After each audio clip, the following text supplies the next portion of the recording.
Okay, let's unpack this. Today, we're diving into the essential next step of manifesting your desires.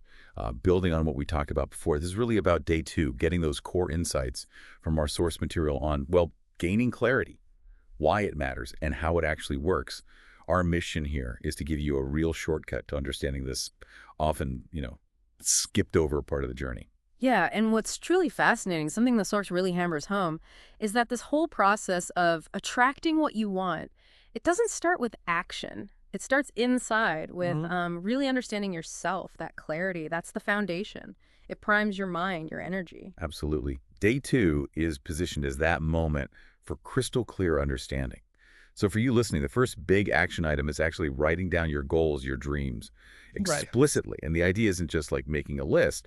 The source argues that the clearer you are about what you want, the more potent your manifestation energy gets. But how does that work? How does just writing strengthen that energy? Right. Okay. So connecting this to the bigger picture, the source suggests this manifestation energy isn't some vague cosmic thing.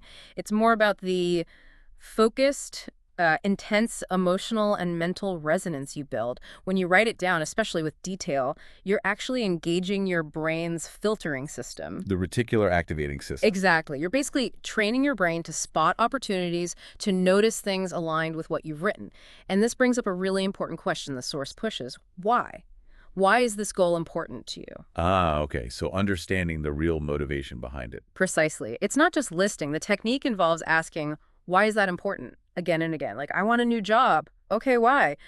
More financial freedom. Why that? So I can spend more time with family. You keep going. Until you hit that deep-seated emotional driver. You got it. That process, according to the source, makes the desire much more powerful, much more personal, anchored in your values. That makes sense. Moving from just wanting stuff to knowing your core reasons.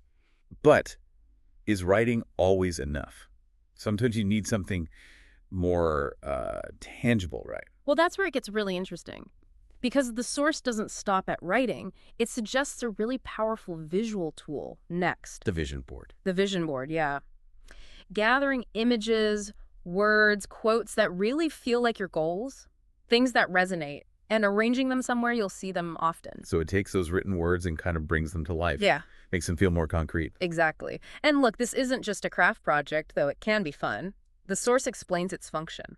It's a constant daily reminder, keeps your intentions right there, front and center. So seeing it reinforces it Mhm. consciously and subconsciously. That's the idea. Selecting those images, placing them, it builds a strong emotional connection.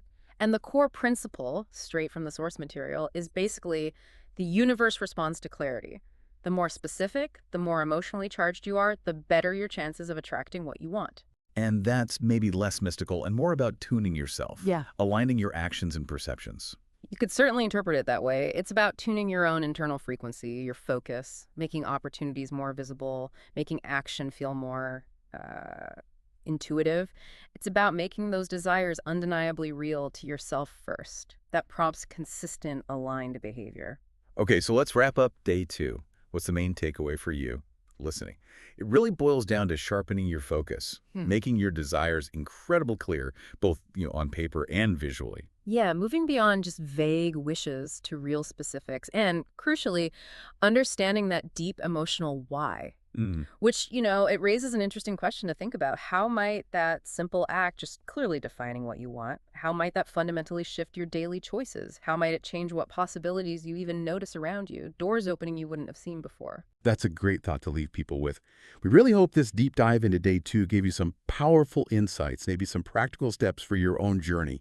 If you found this valuable, please do like and subscribe, follow along, whatever applies where you're listening. That way you won't miss our exploration of day three. We'll be diving into the next crucial phase soon. Thanks for tuning in.